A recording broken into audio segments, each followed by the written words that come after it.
Ticket ಪತನವಾಗಿದೆ. Dharmendra Pradhan ರಾಜೀನಾಮೆ ಸ್ವೀಕಾರವಾಗಿದೆ. ಪ್ರಧಾನ ತಲೆದಂಡ neat ಪ್ರಶ್ನೆ ಪತ್ರಿಕೆ ಸೋರಿಕೆ ಹಗರಣಕ್ಕೆ ಸಂಬಂಧಪಟ್ಟಂತೆ ಧರ್ಮೇಂದ್ರ ಪ್ರಧಾನ್ ತಲೆದಂಡ ಆಗಿದೆ.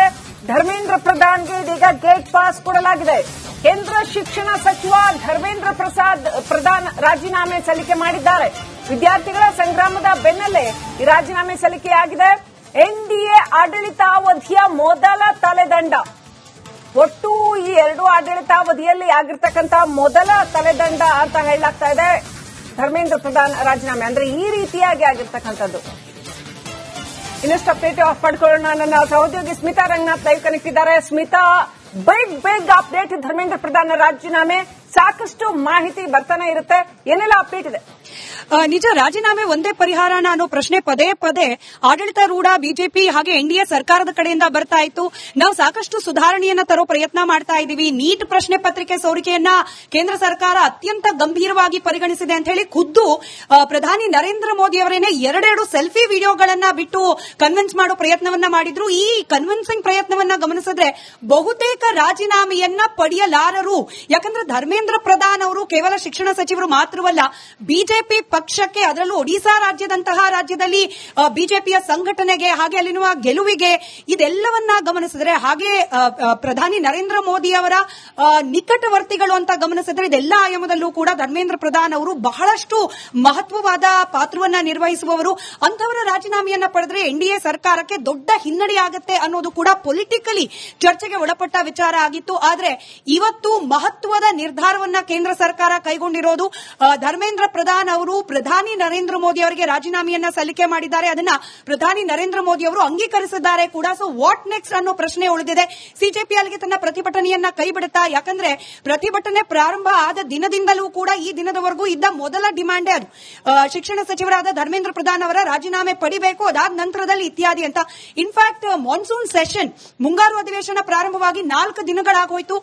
ವಿರೋಧ ಪಕ್ಷಗಳು ಧರ್ಮೇಂದ್ರ ಪ್ರಧಾನ್ ಅವರ ರಾಜೀನಾಮೆ ಆಗುವವರೆಗೂ ನಾವು ಅಧಿವೇಶನ ನಡೀಲಿಕ್ಕೆ ಬಿಡೋದಿಲ್ಲ ಅನ್ನೋ ಬಿಗಿಪಟ್ಟನ್ನ ಕೂಡ ಹಿಡಿದಿದ್ರು. ಅದನ್ನ ಕೂಡ ನಾವು ಗಮನಿಸಿದ್ವಿ. ಹೀಗಾಗಿ ಬಹುಶಃ ರಾಜೀನಾಮೆ ಅನಿವಾರ್ಯ ಅನ್ನೋದನ್ನ ಕೇಂದ್ರ ಸರ್ಕಾರ ಕೂಡ ಮನಗಂಡಂತೆ ಕಾಣ್ತಾ ಇದೆ ಶ್ರೀಲಕ್ಷ್ಮಿ. ಹೀಗಾಗಿ ಕೆಲವೇ ಕ್ಷಣಗಳ ಹಿಂದಷ್ಟೇ ಈ ಸುದ್ದಿ ಬ್ರೇಕ್ ಆಗಿರೋದು. ಧರ್ಮೇಂದ್ರ ಪ್ರಧಾನ್ ಅವರು ತಮ್ಮ ಮಂತ್ರಿಗಿರಿಗೆ ರಾಜೀನಾಮೆಯನ್ನ ಸಲ್ಲಿಕೆ ಮಾಡಿದ್ದಾರೆ. ನಾವೊಂದು ಕ್ರೊನಾಲಜಿ ಕೂಡ ಕ್ವಿಕ್ ಆಗಿ ಗಮನಿಸೋದೇ ಆದ್ರೆ 2024ರಲ್ಲೂ ಕೂಡ ಇದೇ ನೀಟ್ ಪ್ರಶ್ನೆ ಪತ್ರಿಕೆ ಸೋರಿಕೆಯಾಗಿತ್ತು. ಧರ್ಮೇಂದ್ರ ಪ್ರಧಾನ್ ಅವರು ಆಗ ನೀಡಿದ ಸಂದರ್ಶನದಲ್ಲಿ, ಅಂದ್ರೆ ಆಗ ಖಾಸಗಿ ವಾಹಿನಿಗಳಿಗೆ, ರಾಷ್ಟ್ರೀಯ ಮಾಧ್ಯಮಗಳಿಗೆ ನೀಡಿದ ಸಂದರ್ಶನದಲ್ಲಿ ಯಾವ ರೀತಿ ಎನ್ಟಿಎಗೆ ಸುಧಾರಣೆಯನ್ನು ತರೋ ಪ್ರಯತ್ನಗಳಾಗ್ತಾ ಇದೆ ಅನ್ನೋದ್ರ ಬಗ್ಗೆ ಬ್ರೀಫಿಂಗ್ ಕೊಟ್ಟಿದ್ರು. ಇನ್ಫ್ಯಾಕ್ಟ್ ಮೇ 3ನೇ ತಾರೀಕು ಈ ಬಾರಿ 2026ರಲ್ಲಿ ಯಾವಾಗ ಪ್ರಶ್ನೆ ಪತ್ರಿಕೆ ಸೋರಿಕೆ ಆಯಿತು, ಆಗ್ಲೂ ಕೂಡ ಒಂದು ರೀತಿ ರ್ಯಾಪಿಡ್ ಆಕ್ಷನ್ ಅನ್ನೋ ರೀತಿಯಲ್ಲಿ ಕ್ರಮಗಳನ್ನ ಕೇಂದ್ರ ಸರ್ಕಾರ, ಇನ್ಫ್ಯಾಕ್ಟ್ ಶಿಕ್ಷಣ ಇಲಾಖೆ ತೆಗೆದುಕೊಂಡಿದ್ದನ್ನ ಕೂಡ ನಾವು ಗಮನಿಸಬಹುದು. ಮೇ 7ನೇ ತಾರೀಕು ಪ್ರಶ್ನೆ ಪತ್ರಿಕೆ ಸೋರಿಕೆ ಆಗಿದೆ ಅನ್ನೋ ವಿಚಾರ ಎನ್ಟಿಎ ಗೊತ್ತಾಗುತ್ತೆ. ತಕ್ಷಣಕ್ಕೆ ಲೋಕಲ್ ಪೊಲೀಸ್ ಜೊತೆಗೆ ಸಿಬಿಐನಿಂದ ತನಿಖೆ ಪ್ರಾರಂಭವಾಗುತ್ತೆ. ಈವರೆಗೆ ಸಿಬಿಐನಿಂದ 13 ಜನ ಅರೆಸ್ಟ್ ಆಗಿದ್ದಾರೆ. ಹಾಗೆ ಲೋಕಲ್ ಪೊಲೀಸರಿಂದ 30ಕ್ಕೂ ಅಧಿಕ ಮಂದಿಯನ್ನ ಈ ಪ್ರಶ್ನೆ ಪತ್ರಿಕೆ ಸೋರಿಕೆ ವಿಚಾರಕ್ಕೆ ಸಂಬಂಧಪಟ್ಟಂತೆ ಅರೆಸ್ಟ್ ಮಾಡಲಾಗಿರೋದು. ಹಾಗೆ ನಿನ್ನೆ ನಡೆದ ಘಟನೆಯನ್ನ ಕೂಡ ರೀಕಾಲ್ ಮಾಡೋದಾದ್ರೆ ಬರೋಬ್ಬರಿ 47 ಮಂದಿ ಎನ್ಟಿಎ ಅಧಿಕಾರಿಗಳನ್ನ ಏಕಕಾಲದಲ್ಲಿ ಸ್ಯಾಕ್ ಮಾಡುವಂತಹ ನಿರ್ಧಾರಕ್ಕೂ ಕೂಡ ಕೇಂದ್ರ ಸರ್ಕಾರ ಬಂದಿದ್ದನ್ನ ನಾವಿಲ್ಲಿ ಸ್ಮರಿಸಬಹುದು. ರೀ ಎಕ್ಸಾಮ್ ಕೂಡ ಆಗಿತ್ತು. ಮೇ 15ರಂದು ರೀ ಎಕ್ಸಾಮ್ ಘೋಷಣೆ ಆಗತ್ತೆ. ಕಂಪ್ಯೂಟರ್ ಆಧಾರಿತ ಪರೀಕ್ಷೆಯನ್ನ ಮಾಡಬೇಕು ಅನ್ನೋ ಘೋಷಣೆ ಕೂಡ ಸ್ಥಳೀಯ ಕೇಂದ್ರ ಸರ್ಕಾರದಿಂದ ಘೋಷಣೆ ಆಗತ್ತೆ.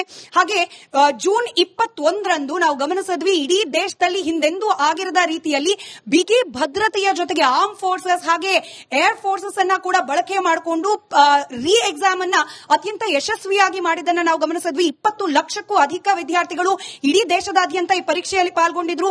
11 ಲಕ್ಷಕ್ಕೂ ಅಧಿಕ ಮಂದಿ ವಿದ್ಯಾರ್ಥಿಗಳು ಈ ಪರೀಕ್ಷೆಯಲ್ಲಿ ಯಶಸ್ವಿಯಾಗಿ ತೇರ್ಗಡೆಯಾಗಿ ಇದೀಗ ಅವರ ಕಾಲೇಜಿನಲ್ಲಿ ಭರ್ತಿ ಪ್ರಕ್ರಿಯೆ ಕೂಡ ನಡೀತಾ ಇದೆ. ಇಷ್ಟೆಲ್ಲ ಆಗ್ತಿರೋ ಸಂದರ್ಭದಲ್ಲೂ ಕೂಡ ಯಾವಾಗ ಸಿಜೆಪಿಯ ಪ್ರೊಟೆಸ್ಟ್ ಕೇವಲ ದೇಶವ್ಯಾಪಿ ಮಾತ್ರವಲ್ಲ, ಅಂತಾರಾಷ್ಟ್ರೀಯ ಮಟ್ಟದಲ್ಲೂ ಕೂಡ ಗಮನ ಸೆಳೆಯಲಿಕ್ಕೆ ಪ್ರಾರಂಭವಾಯಿತು. ವಿದ್ಯಾರ್ಥಿ ಆಂದೋಲನ, ಈ ಜೆನ್ಜಿ ಪ್ರೊಟೆಸ್ಟ್ ಅನ್ನೋದು ಎಲ್ಲೋ ಕೈಮೀರಿ ಹೋಗ್ತಾ ಇದೆಯಾ, ಇದು ಸರ್ಕಾರವನ್ನೇ ಬುಡುಮೇಲ್ ಮಾಡೋ ರೀತಿಯಲ್ಲಿ ಆಗ್ತಾ ಇದೆಯಾ ಅನ್ನೋ ಚರ್ಚೆಗಳನ್ನ ಕೂಡ ನಾವು ಗಮನಿಸಿದ್ವಿ. ಈ ಸಂದರ್ಭದಲ್ಲಿ ಧರ್ಮೇಂದ್ರ ಪ್ರಧಾನ್ ಅವರ ರಾಜೀನಾಮೆಯನ್ನ ಕೇಂದ್ರ ಸರ್ಕಾರ ಪಡೆದುಕೊಂಡಿರೋದು ಮತ್ತದೇ ಪ್ರಶ್ನೆಗೆ ತಂದಿಲ್ಲತ್ತೆ. ಅಲ್ಲಿಗೆ ವಾಟ್ ನೆಕ್ಸ್ಟ್? ಸಿಜೆಪಿ ತನ್ನ ಪ್ರತಿಭಟನೆಯನ್ನ ಕೈ ಬಿಡುತ್ತಾ? ಈಗ ಪ್ರಶ್ನೆ ಪತ್ರಿಕೆ ಸೋರಿಕೆಯಿಂದ ಹಾಗೆ ಶಿಕ್ಷಣ ಕ್ಷೇತ್ರದಲ್ಲಿ ಇರತಕ್ಕಂತ ಅವ್ಯವಸ್ಥೆಯಿಂದ ಅನ್ಯಾಯಕ್ಕೆ ಒಳಗಾಗ್ತಾ ಇರುವ ವಿದ್ಯಾರ್ಥಿಗಳಿಗೆ ಹಾಗಾದ್ರೆ ನ್ಯಾಯ ಇಷ್ಟೇನಾ? ರಾಜೀನಾಮೆಯಿಂದ ಎಲ್ಲಾ ವ್ಯವಸ್ಥೆ ಕೂಡ ಸುಧಾರಿಸುತ್ತಾ ಈಗ ಆಗ್ತಾ ಇರುವ ಶಿಕ್ಷಣ ಕ್ಷೇತ್ರದಲ್ಲಿನ ಲೂಪ್ ಹೋಲ್ಸ್ ಏನಿದೆ, ಡ್ರಾಬ್ಯಾಕ್ಸ್ ಏನಿದೆ ಶಿಕ್ಷಣ ಕ್ಷೇತ್ರದಲ್ಲಿ, ಅದೆಲ್ಲದಕ್ಕೂ ಕೂಡ ಕೇವಲ ರಾಜೀನಾಮೆ ಪರಿಹಾರ ಆಗುತ್ತಾ? ಇಂಥ ಕೆಲ ಪ್ರಶ್ನೆಗಳಿಗೆ ಎಡೆ ಮಾಡಿಕೊಟ್ಟಿದೆ ಕೇಂದ್ರ ಸರ್ಕಾರ. ಕೇವಲ ರಾಜೀನಾಮೆಯನ್ನು ಪಡೆದು ಸುಮ್ಮನಾಗತ್ತಾ ಅಥವಾ ಆಮೂಲಾಗ್ರ ಬದಲಾವಣೆ ಶಿಕ್ಷಣ ಕ್ಷೇತ್ರದಲ್ಲಿ ಅದರಲ್ಲೂ ಬಹಳ ವಿಶೇಷವಾಗಿ ಈ ನೀಟ್ ಪರೀಕ್ಷೆಗೆ ಹಾಗೆ ಕಾಂಪಿಟೇಟಿವ್ ಸ್ಪರ್ಧಾತ್ಮಕ ಪರೀಕ್ಷೆಗೆ ಸಂಬಂಧಪಟ್ಟಂತೆ NTA ರೀತಿಯ ಪರೀಕ್ಷೆಯನ್ನ ನಡೆಸುವಂತಹ ಸಂಸ್ಥೆಗಳು ಮಂಡಳಿಗಳಿಗೆ ಆಮೂಲಾಗ್ರ ಬದಲಾವಣೆಯನ್ನ ಕೂಡ ಕೇಂದ್ರ ಸರ್ಕಾರ ತರುತ್ತಾ? ಇಂಥ ಪ್ರಶ್ನೆಗಳಿಗೆ ಇನ್ನೂ ಕೂಡ ಉತ್ತರ ಸಿಗೋದು ಬಾಕಿ ಇದೆ. ಶ್ರೀಲಕ್ಷ್ಮಿ. ಎಸ್ ಸ್ಮಿತಾ, ನೀವು ಹೇಳ್ತಾ ಇದ್ದಾಗೆ ಎಜುಕೇಶನ್ ಬಿಲ್ ಈಗೇನು ಮಂಡನೆ ಆಗಿದೆ ಅದರಲ್ಲೂ ಕೂಡ ಅದು ತಂದ್ರೂ ಕೂಡ ಬಹುಶಃ ಅನೇಕ ಸುಧಾರಣೆಗಳಾಗುತ್ತೆ ಅಂತ ಅನ್ಸುತ್ತೆ. ಗೊತ್ತಿಲ್ಲ ಹೆಂಗದನ್ನ ಕೇಂದ್ರ ಸರ್ಕಾರ ತಗೊಂಡು ಹೋಗುತ್ತೆ, ಮುಂದೆ ತಗೊಂಡು ಹೋಗುತ್ತೆ ಅನ್ನೋದನ್ನ ಇಂಪ್ಲಿಮೆಂಟೇಷನ್ ಲೆವೆಲ್ ಅಲ್ಲಿ ಯಾವ ತರ ಆಗುತ್ತೆ ಅನ್ನೋದನ್ನು ಕೂಡ ನೋಡ್ಬೇಕಾಗುತ್ತೆ. ರೈಟ್, ಥ್ಯಾಂಕ್ಸ್ ಲಾಟ್ ಸ್ಮಿತಾ, ಸಾಕಷ್ಟು ಮಾಹಿತಿಯನ್ನ ಕೊಟ್ರಿ. ನೋಡ್ತಾ ಇದ್ವಿ ವೀಕ್ಷಕರೇ, ಧರ್ಮೇಂದ್ರ ಪ್ರಧಾನ್ ರಾಜೀನಾಮೆಯನ್ನ ಸಲ್ಲಿಸಿರ್ತಕ್ಕಂಥದ್ದು, ಆ ರಾಜೀನಾಮೆ ಸ್ವೀಕಾರವಾಗಿದೆ. ಯಾಕೆ ಹೀಗೆ ಮಾಡ್ತು ಕೇಂದ್ರ ಸರ್ಕಾರ ಅನ್ನೋದೊಂದು ಒಂದು ರಾಜಕೀಯ ಪ್ರಶ್ನೆ ಹಾಗೆ ಉಳ್ಕೊಂಡ್ಬಿಡುತ್ತೆ. ಇದೇ ರಾಜೀನಾಮೆಯನ್ನ ಈಗ ಇವರು 4 ದಿನಗಳು ಮುಂಚೆ ಅಥವಾ 1 ವಾರಕ್ಕೂ ಮುಂಚೆ ಪಡ್ಕೊಂಡಿದ್ರೆ ಬಹುಶಃ ಇಷ್ಟೆಲ್ಲ ರಂಪಾಟನೇ ಆಗ್ತಿರ್ಲಿಲ್ವೇನೋ ಅನ್ನೋ ಪ್ರಶ್ನೆ ಕೂಡ ಬರುತ್ತೆ. ಯಾಕೆ ಇಷ್ಟು ತಡ ಮಾಡಿದ್ರು ಅನ್ನೋ ಪ್ರಶ್ನೆ ಕೂಡ ಬರುತ್ತೆ. ಜೊತೆಗೆ ಈಗ ರಾಜೀನಾಮೆ ಪಡೆದಿರ್ತಕ್ಕಂಥದ್ದು ಎಲ್ಲೋ ಒಂದ್ ಕಡೆ ಕೇಂದ್ರ ಸರ್ಕಾರ ಸೋಲ್ತಾ ಪ್ರತಿಭಟನಾಕಾರರ ಒತ್ತಡಕ್ಕೆ ಅನ್ನೋ ಒಂದು ಭಾವನೆ ಬರೋ ಹಾಗೆ ಮಾಡ್ತಲ್ಲ, ಅದಕ್ಕೆ ಏನು ಇವರ ಉತ್ತರ ಅನ್ನೋ ಪ್ರಶ್ನೆ ಕೂಡ ಬರುತ್ತೆ. ಯಾಕೆ ಇಷ್ಟೊಂದು ದೇಶಾದ್ಯಂತ ಪ್ರತಿಭಟನೆಗಳು ಮತ್ತು ಆ ಪ್ರತಿಭಟನೆಗಳು ನಡೆದಿರ್ತಕ್ಕಂಥ ರೀತಿ ಇದೆಯಲ್ಲ, ಯಾರ್ಯಾರೋ ಬಂದು ಅದರಲ್ಲಿ ಸೇರ್ಕೊಂಡು ವಿದ್ಯಾರ್ಥಿ ಪ್ರತಿಭಟನೆಗಳನ್ನ ಹೈಜಾಕ್ ಮಾಡಿ, ಕಲ್ಲು ತೂರಾಟ ಮಾಡಿ, ಹಿಂಸಾತ್ಮಕ ರೀತಿಯ ಪ್ರತಿಭಟನೆಗಳನ್ನ ದೇಶದೆಲ್ಲೆಡೆ ಚಾಲು ಮಾಡಿ, ಇಷ್ಟಕ್ಕೆಲ್ಲ ಯಾಕೆ ಎಡೆ ಮಾಡಿ ಕೊಡಬೇಕಾಗಿತ್ತು ಅನ್ನೋ ಪ್ರಶ್ನೆ ಕೂಡ ಬರುತ್ತೆ. ಏನ್ ಸ್ಟ್ರಾಟಜಿ ಇದೆ, ಇದು ಬೇಕಿತ್ತ ಇಂಥವೆಲ್ಲ ಅನ್ನುವಂಥದ್ದು. ಹಾಗೆ ಸಾಕಷ್ಟು ಪ್ರಶ್ನೆಗಳನ್ನ ಒಟ್ಟು ಪ್ರಕರಣ ಹುಟ್ಟು ಹಾಕಿದೆ. ಮತ್ತೆ ಈಗಾಗಲೇ ಸ್ಮಿತಾ ರಂಗನಾಥ್ ಹೇಳ್ತಾ ಇದ್ದಾಗೆ ಈ ಸಂಸ್ಥೆಗಳೇನಿದ್ದಾವಲ್ಲ, ಉನ್ನತ ಶಿಕ್ಷಣ ಸಂಸ್ಥೆಗಳನ್ನ ಒಂದು ರೀಸ್ಟ್ರಕ್ಚರಿಂಗ್ ಮಾಡುವಂತಹ ಕೆಲಸ ನಡೆಯುತ್ತಾ? ಇಂಪ್ಲಿಮೆಂಟೇಷನ್ ಲೆವೆಲ್ ಅಲ್ಲಿ ಈಗ ಮಂಡಿಸಿರ್ತಕ್ಕಂತಹ ಶಿಕ್ಷಣ ಕಾಯ್ದೆ, ಏನು ಹೊಸ ಶಿಕ್ಷಣ ಕಾಯ್ದೆ ಇದೆಯಲ್ಲ, ಅದು ಎಷ್ಟರ ಮಟ್ಟಿಗೆ ಅದು ಇಂಪ್ಲಿಮೆಂಟೇಷನ್ ಲೆವೆಲ್ ಅಲ್ಲಿ ಸಕ್ಸಸ್ಫುಲ್ ಆಗುತ್ತೆ, ಯಶಸ್ವಿ ಆಗುತ್ತೆ ಅನ್ನೋದನ್ನು ಕೂಡ ಕಾದು ನೋಡಬೇಕಾಗಿದೆ.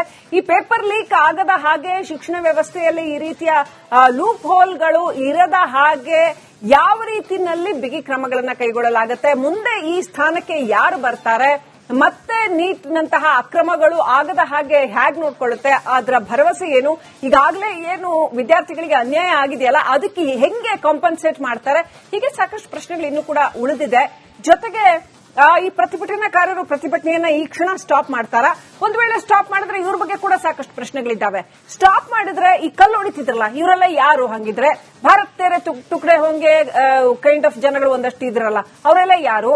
ಆಮೇಲೆ ಉಮರ್ ಖಾಲಿದ್ ವಿಚಾರ ಯಾಕೆ ಬಂತು ನೀಟ್ ಪ್ರತಿಭಟನೆ ವಿಚಾರದಲ್ಲಿ? ಈ ಪ್ರಶ್ನೆಗಳು ಹಾಗೆ ಉಳಿತವೆ. ಇದರ ವಿಚಾರವಾಗಿ ಕೇಂದ್ರ ಸರ್ಕಾರ ಕ್ರಮ ಕೈಗೊಳ್ಳುತ್ತಾ? ದೆಹಲಿಯಲ್ಲಿ ದಂಗೆಗಳು ಯಾಕಾದವು ಪ್ರತಿಭಟನೆ ಹೆಸರಲ್ಲಿ? ಈ ಕ್ಷಣ ಬಿಹಾರ್ನಲ್ಲೂ ಕೂಡ ದಂಗೆ ನಡೀತಾ ಇದೆಯಲ್ಲ, ಕಲ್ಲು ತೂರಾಟ ನಡೀತಾ ಇದೆಯಲ್ಲ, ಅದ್ಯಾಕೆ? ನಮ್ಮ ವಿದ್ಯಾರ್ಥಿಗಳು, ನ್ಯಾಯ ಕೇಳುವಂತಹ ವಿದ್ಯಾರ್ಥಿಗಳು ಕಲ್ಲು ತೂರಾಟ ಮಾಡ್ತಾರಾ? ಮಾಡಿದ್ರೆ ಯಾಕೆ ಮಾಡ್ತಾ ಇದ್ದಾರೆ? ಈ ಹಿಂದೆ ಜಮ್ಮು ಕಾಶ್ಮೀರದ ಕಲ್ಲು ತೂರಾಟವನ್ನು ನೆನಪಿಸುವಂತಹ ಕಲ್ಲು ತೂರಾಟ ಬಿಹಾರದಲ್ಲಿ ಯಾಕೆ ನಡೀತಾ ಇದೆ? ಈಗ ಈ ಎಲ್ಲ ಪ್ರಶ್ನೆಗಳಿಗೂ ಕೂಡ ಉತ್ತರ ಸಿಗೋದು ಬಾಕಿ ಇದೆ. ಒಟ್ಟಿನಲ್ಲಿ ಈ ಪ್ರತಿಭಟನೆ ಅತ್ಯಂತ ವಿಕ್ಷಿಪ್ತವಾದಂತಹ ಒಂದು ಪ್ರತಿಭಟನೆ ಆಗಿತ್ತು ಅನ್ನೋದಂತೂ ಸತ್ಯ. ಆದ್ರೆ ನಿಜವಾದ ವಿದ್ಯಾರ್ಥಿಗಳ ಪ್ರತಿಭಟನೆಯನ್ನ ಹೈಜಾಕ್ ಮಾಡಲಾಯ್ತಾ ಅನ್ನುವಂತಹ ಪ್ರಶ್ನೆ ಇದರಲ್ಲಿ ಉಳ್ಕೊಳ್ಳುತ್ತೆ. ಮತ್ತು ಕೇಂದ್ರಕ್ಕೆ ಇನ್ಪುಟ್ಸ್ ಇರ್ಲಿಲ್ವಾ ಇಷ್ಟೆಲ್ಲ ಆಗುತ್ತೆ ಅನ್ನೋದ್ರ ಬಗ್ಗೆ? ಇಷ್ಟೆಲ್ಲ ಆಗೋದಕ್ಕೆ ಯಾಕೆ ಬಿಟ್ರು ಅನ್ನೋ ಪ್ರಶ್ನೆ ಹಾಗೆ ಉಳಿದಿದೆ.